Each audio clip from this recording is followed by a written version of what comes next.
Look at that lovely sunrise at Monaco Mission Control Center. Morning here in Monaco, but it's energy neutral evening. Is it day? Is it night? We're not too sure. All that counts is that the plane's in the air. We're still on our way to Hawaii, and we've reached another critical point. Yes, energy neutral evening. This is the point at which we are now using battery power. André Borschberg is heading into the night. The time is coming up to 7 UTC. We're into Sol 2, the second day for Solar Impulse. And now we're going to give you a little bit more information about what the situation is regarding energy neutral evening. And to help me, I have mission engineer Laila. Hello, Laila. Hello, Connor. Who has escaped from her position as Capcom, pilot communication. Well, before we go on to energy neutral evening, let's talk a bit about what's been happening. Now we can see, I think in the room we have Oxy Mike, Michael McGrath, who's in charge of oxygen. André Borschberg is at his maximum altitude, 28,000 feet, so he's on full oxygen. Yeah. You've been doing some tests as well. Can you tell me what you've been doing? No tests. We didn't do any tests, but we started to climb some hours ago, and we are now at flight level 280. And before climbing, we were a little bit too fast, so we did a level off at 180, and then we started again the climbs. We are now approximately 6 hours on oxygen, so that's the reason why OxyMike is with us in the front room. Everything is according to plan. Before we started to consume the oxygen with André, OxyMike did some checks with him and to assure that we do not expect any problems with the mask or the sensor. So everything was okay, and also on the altitude, everything works according to plan, and we are really happy with the flight now. I wonder if we can have a look at the front room now. Can we see the front room at the MCC?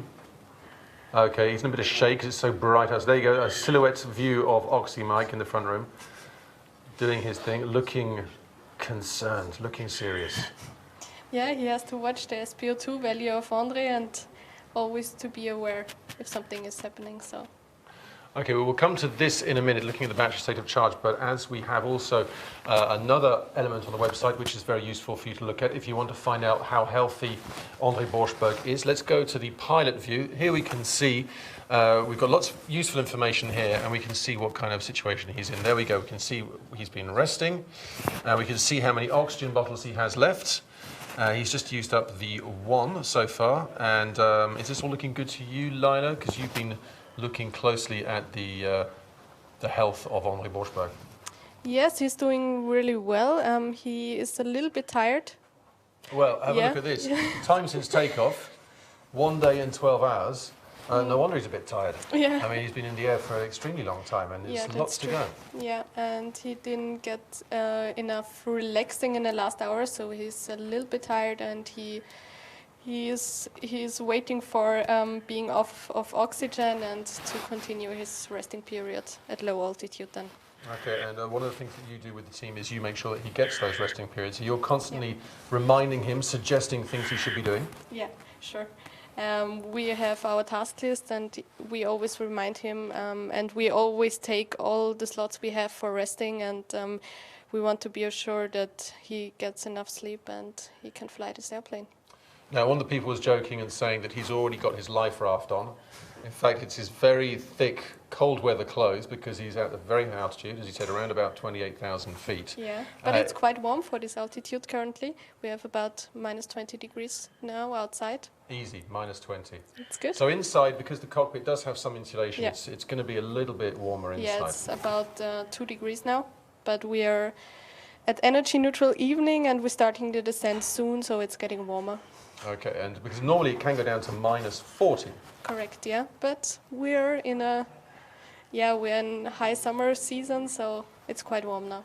Okay, and one of the big tasks as well that you have to watch out for is when he takes these clothes off and puts on his other clothes, his warmer clothes, his lighter clothes for when the situation is warmer. And as we can see in this cockpit, there's not a lot of room. So you do have to, he's a big guy as well, I have to make sure he doesn't knock any of this equipment out. Yeah, he has to be really careful before putting on the oxygen. He puts on his warmer clothes, and after putting off the oxygen, he can remove the warm clothes, and then we have to recheck all the parachute and that everything is proper secured. Now, either he was waving at someone in another solar plane or he was waving at a bird or something. Yeah. I don't know, there's something going on there. Anyway, we're not here to talk about that. We're here to talk about energy neutral evening. Let's get back to that now. So let's go back and have a look at the current battery state of charge. And then you can explain to us the battery state of charge. There we go. Now, you said this is good. You were happy with this. Yeah, we're really happy with the current situation. We have the maximum altitude, we have the maximum battery state of charge. Everything is fine. He saw some cirrus clouds above him, but it didn't affect our battery state of charge. So everything is good. Everything is according to plan, and we are starting the descent really slowly with minimum power and with a speed of 24 knots indicated airspeed. So. We're quite fine. As we can see, mode 2 at the moment, but in fact it's going to be just the batteries that will be charging the plane as we go through the night. So you're confident that we have enough power to carry on until the next sunrise? Yes, I'm confident. If we do not encounter any downdrafts during our descent, and if everything works according to plan, we're safe. So okay, you're we'll hedging see. your bets a bit. But at the moment, you're pretty. In terms of your planning, you're all very happy. According As you to say, planning. something could happen. One of those birds he's been looking at could start flying into the plane, but we don't think so. Okay, very, very good. Thank you very much. And now we can go to the graph of Sol 2, so we can take a closer look at the Sol 2 graph. Okay, so here's energy neutral evening here at the maximum altitude. And as you said, the next thing to do is start using up that potential energy and starting descending. the descent into the night correctly. And how far down will he go to? We always have, we can see this is the cloud over the ocean which he has to stay above. Now, if you were in the ideal world, you'd actually want to be a bit lower, wouldn't you? Yeah, we would go lower if we do not expect any clouds below us. We have to keep a little bit above the clouds. So, for example, if the cloud layers is up to 6,000 feet, we stay up at 8,000 feet to be safe and out of turbulences. Because during this phase, we need really calm air to allow him the resting periods. So we have to be assured that we do not find any cloud layers there, and then we can go further down to 3,000 feet minimum to be safe if anything can happen, that he can bail out safely. And even at this low altitude, he can still bail out if there is a real problem. Yes. That's fine. And when we get down to this level here, this is when you're hoping the air will be calm. Correct. And this is when you want him really to get as many of those rest periods as possible. Correct, yes. After passing flight level 120, so 12,000 feet, he's getting rid of his oxygen. Then he's in a better shape. He can start. That's around here, this point here in the descent. We can see that. Yeah, correct. And then he can start to eat something warm, and then his resting period starts, and he should get as much rest as possible during this phase of the flight. Yes. Now we have another map we can look at, and we've had some help from our cartoonist Martin, looking at the flight plan. There we go. This is everyone should be able to understand this now, thanks to Martin. Okay, we are here. That's what it says. And now the colours. We've talked about the colours before. Mm-hmm. Red as we get nearer the sky, blue as we get nearer the water, and as you can see, we're in this dark red point here. So we're at our maximum altitude, and then low altitude there in the blue.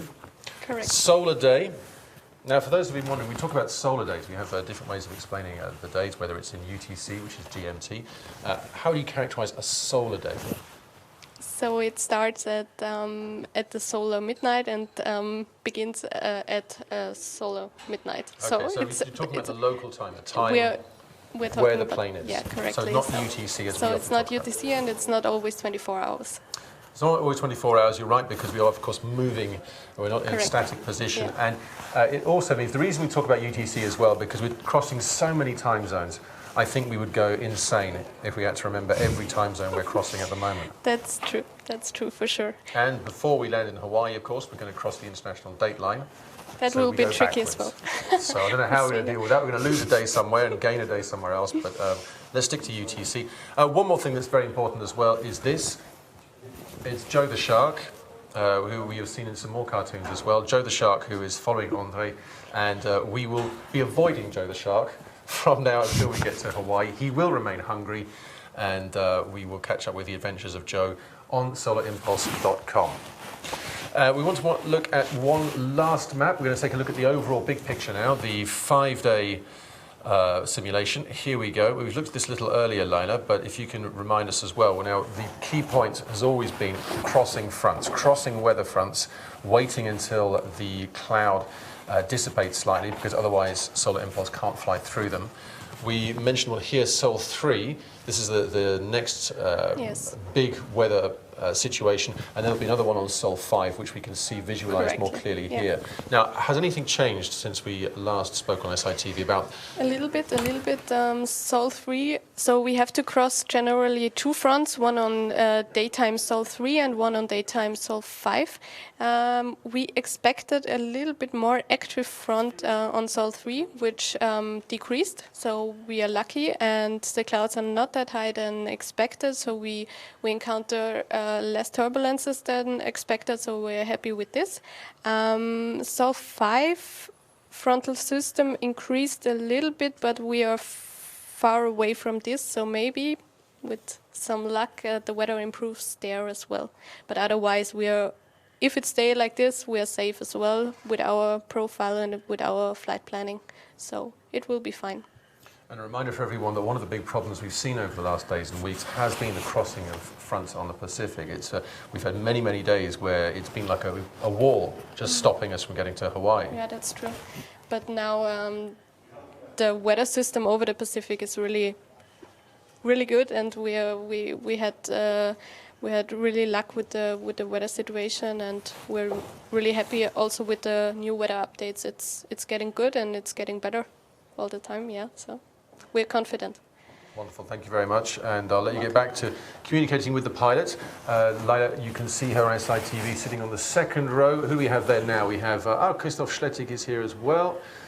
We can also see Marcus Bazian from Certification. Who else? You can see better than me, Laila. Who else is there on the second row of the front row? There we find Yves Heller, our mission engineer, and Roger from Swisscom, as well as Thomas Seiler, our electrical engineer.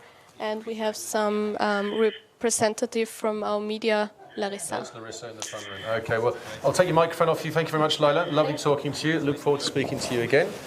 And we are going to say goodbye very shortly. Just a couple of stats, some reminders. We are around 35% of the way around the whole round-the-world flight attempt.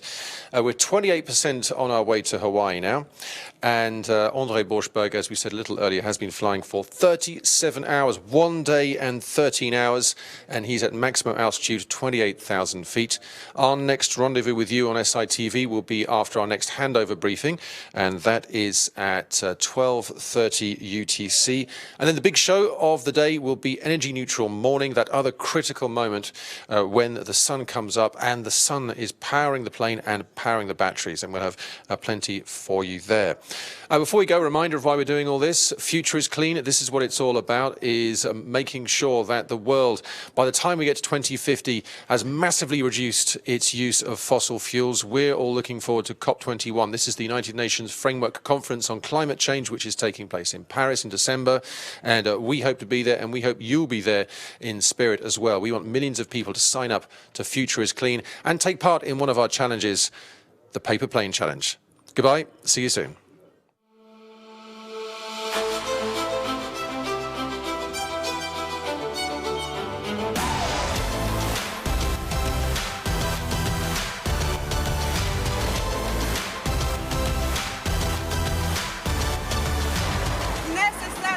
Can you catch it?